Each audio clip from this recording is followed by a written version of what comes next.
ايه ده يا خالته؟ انت رحتي ميدان الجامع من ورايا انت وجبتي عارفه يا اباجورات. منى، انا ما اقدرش اروح في حته من غير ما اقولك. انا عايزاكي تجيبي لي بكره مناديل بابيا وبالونه صغيره كده ننفخها، وتعالى اقولك الاباجورات دي انا عملتها ازاي.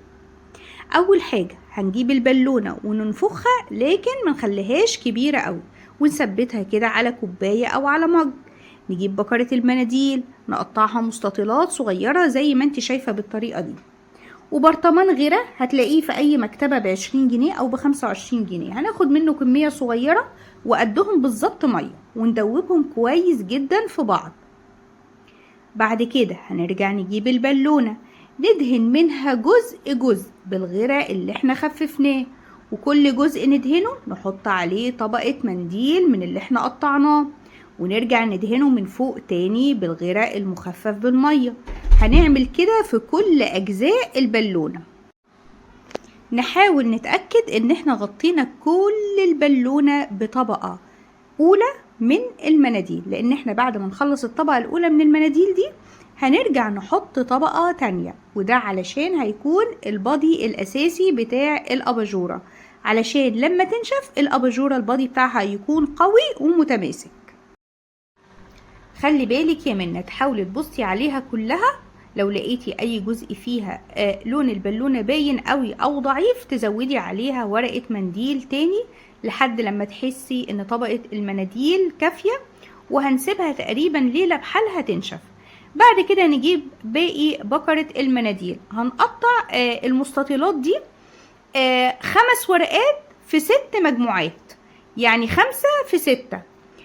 كل مجموعة هنبتدي بقى نجيب فنجان من القهوة وهنعلم بيه الورقة او البتلات بتاعة الورد اللي احنا هنعمله زي ما انت شايفة كده بالظبط. وليه اخترت اللون البني؟ اللون البني ده علشان يبقى مناسب للون الاباجورة البيج، وبعد كده كمان شوية هنستخدم اللون البينك علشان يبقى مناسب للبتلات بتاعة الوردات بتاعة الاباجورة البينك. تفتكري بقى يا منى علشان نعمل الاباجورة البيج ممكن نستخدم ايه نلون بيه الورق؟ ممكن نستخدم القهوة بتاعت بابا او النسكافيه. برافو عليكي. هنجيب مية سخنة نحط فيها معلقتين من القهوة او معلقتين من النسكافيه، وبعد كده هنغطس فيهم المناديل اللي احنا قطعناهم دواير. وما تقلقوش على فكرة هما لما هينشفوا الورق هيفك من بعضه.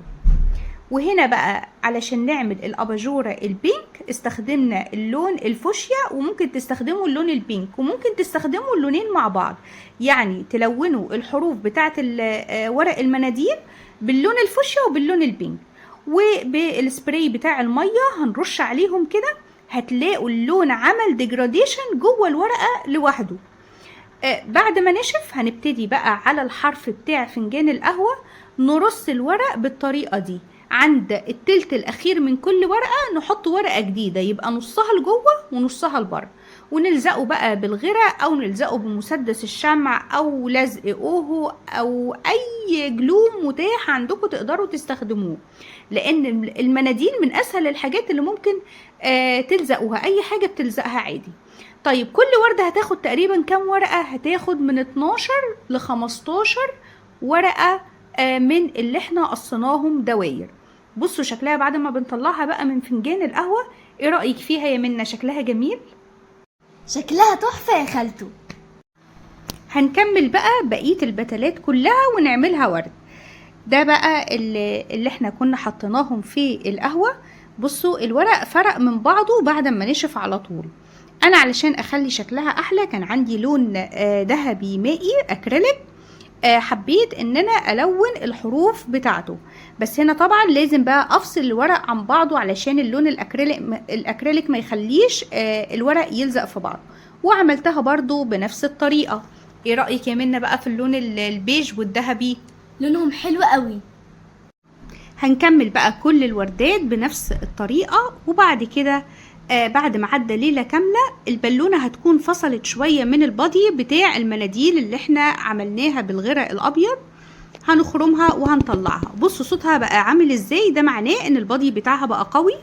هنبتدي نلزق عليها الوردات ونخلي بالنا ان احنا نخلي مسافة بين كل وردة والتانية علشان لما نحط فيها السلك بتاع النور من جوه الاباجوره تكون منوره بشكل كافي. هنجيب بقى الصلصال اللي هو بينشف بالهواء ده، زي نوع جوفي مثلا، وفي انواع تانية بتكون ارخص وبتقضي نفس الغرض. هنعمل شكل دائري كده ونحاول نسويه على قد ما نقدر ونسيبه برضو ليلة كاملة ينشف. هنعمل اباجورة البينك بنفس الطريقة وندخل فيها السلك بتاع النور، وده بيشتغل بالبطارية، يعني هيكون سهل ان انتي تستخدميه في الأوضة بتاعتك في اي مكان، هتقدري تنقليه من مكان للتاني. بعد ما الصلصال نشف هنثبته في القاعدة بتاعة الاباجورة علشان يتقل البادي بتاعها وما تكونش خفيفة قوي. ايه رأيك في الفكرة بتاعت النهاردة يا منى؟ عجبتك؟ عجبتني قوي واكيد هعملها. خلاص انا هستنى ان شاء الله ان انتي تعملي اباجورة زي دي وتوريها لي، وان شاء الله نشوفكم في فيديو جديد. مع السلامة.